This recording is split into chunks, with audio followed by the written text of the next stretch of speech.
দর্শক, সাতক্ষীরা ৪ আসনের সংসদ সদস্য গাজী নজরুল ইসলামের বহিষ্কারের তথ্য নিয়ে আমরা আরও বিস্তারিত জানতে চাই। আমাদের সাথে যুক্ত হচ্ছেন সহকর্মী শাহেদুজ্জামান সাকিব।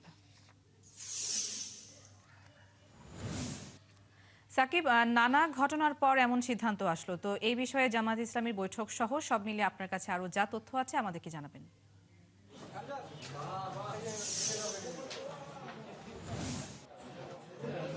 নুজহাত, গত 2 দিন ধরে সাতক্ষীরা 4 আসনের সংসদ সদস্য, জামায়াতের মনোনীত সংসদ সদস্য গাজী নজরুল ইসলামের যে ঘটনা, সেটি টক অব দ্য কান্ট্রি।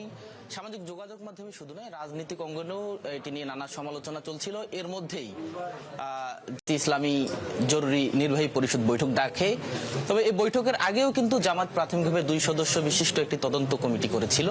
সেই তদন্ত কমিটি সেই এমপি গাজী নজরুল ইসলাম এবং তার সঙ্গে জড়িত সেই তরুণী এবং গাজী নজরুল ইসলামের স্ত্রী এবং তার যে গাড়ির ড্রাইভার, যিনি এই ভিডিও ফাঁস করেছেন বলে তথ্য উঠে আসছে, তাদের বক্তব্য জামায়াতের পক্ষ থেকে নেওয়া হয়েছে। জামায়াত তাদের কাছে বিস্তারিত তথ্য জানতে চেয়েছিল। এরপরে সেই তদন্ত কমিটি একটি রিপোর্ট সাবমিট করে জামায়াতের নির্বাহী কমিটিতে। এরপরে নির্বাহী কমিটির জরুরি বৈঠক আজকে জামায়াতের আমিরের, অর্থাৎ বিরোধী দলীয় নেতার যে সরকারি বাসভবন মিন্টু রোডে, সেই মিন্টু রোডের বাসভবনে এই বৈঠকে সর্বসম্মতিক্রমে এবং তদন্ত কমিটির যে রিপোর্ট, সেই রিপোর্টে নৈতিক স্থলনজনিত বিষয়টি প্রমাণিত হওয়ায় তারা সিদ্ধান্ত গ্রহণ করে যে গাজী নজরুল ইসলামকে তারা আসলে জামায়াতের কোনো ধরনের পদে তারা আর রাখবেন না, এবং ইতিমধ্যেই তারা প্রেস বিজ্ঞপ্তি দিয়ে তাকে বহিষ্কারের সিদ্ধান্ত জানিয়ে দিয়েছে। পাশাপাশি এটিও তারা সিদ্ধান্ত নিয়েছে যে নির্বাচন কমিশনে তাদের জামায়াত থেকে গাজী নজরুল ইসলামকে যে বহিষ্কার করা হয়েছে, তিনি এখন আসলে জামায়াত ইসলামের কোনো সংসদ সদস্য নন। সে বিষয়টিও তারা নির্বাচন কমিশনে অবহিত করবার সিদ্ধান্ত নিয়েছে এবং অবিলম্বে সেটি করবেন বলে তারা জানিয়েছেন। আমি সকাল থেকেই জামায়াতের বিভিন্ন পর্যায়ের কেন্দ্রীয় কয়েকজন নেতৃবৃন্দের সঙ্গে কথা বলেছি। তারা যেটি বলছিলেন যে গত 2 দিন ধরে যে ঘটনা, এই ঘটনায় দল হিসেবে জামায়াতের ইমেজ ক্ষুণ্ণ হয়েছে এবং তারা আসলে বিব্রত।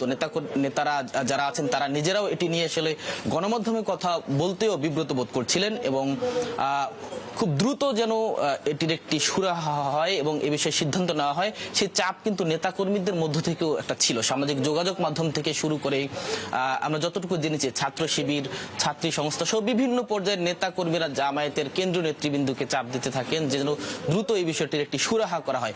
এই মতো অবস্থায় কিন্তু আজকের এই নির্বাহী পরিষদের বৈঠক থেকে এই সিদ্ধান্ত আসে এবং জামায়াতের নেতারা বলছেন যে এই ঘটনা ছাড়াও জামায়াতের তৃণমূল পর্যায়ে চাঁদাবাজি, ধর্ষণ চেষ্টা সহ বিভিন্ন ঘটনা কিন্তু গণমাধ্যমে আসছে।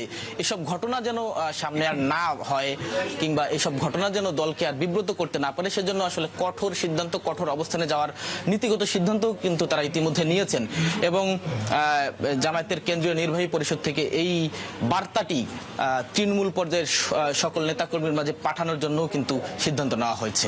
তো এই ছিল জামায়াতের এমপি গাজী নজরুল ইসলামের 2 দিনের যে ঘটনা, তা নিয়ে জামায়াতের সিদ্ধান্ত এবং সার্বিক বিষয়। নুজহাত, সাকিব, অনেক ধন্যবাদ আপনাকে যুক্ত হবার জন্য। দর্শক, যেমনটা শুনছিলাম যে সাতক্ষীরা 4 আসনের সংসদ সদস্য গাজী নজরুল ইসলামকে জামায়াতে ইসলামী থেকে বহিষ্কারের সিদ্ধান্তের বিষয়ে বিস্তারিত জানাচ্ছিলেন সহকর্মী শাহেদুজ্জামান সাকিব।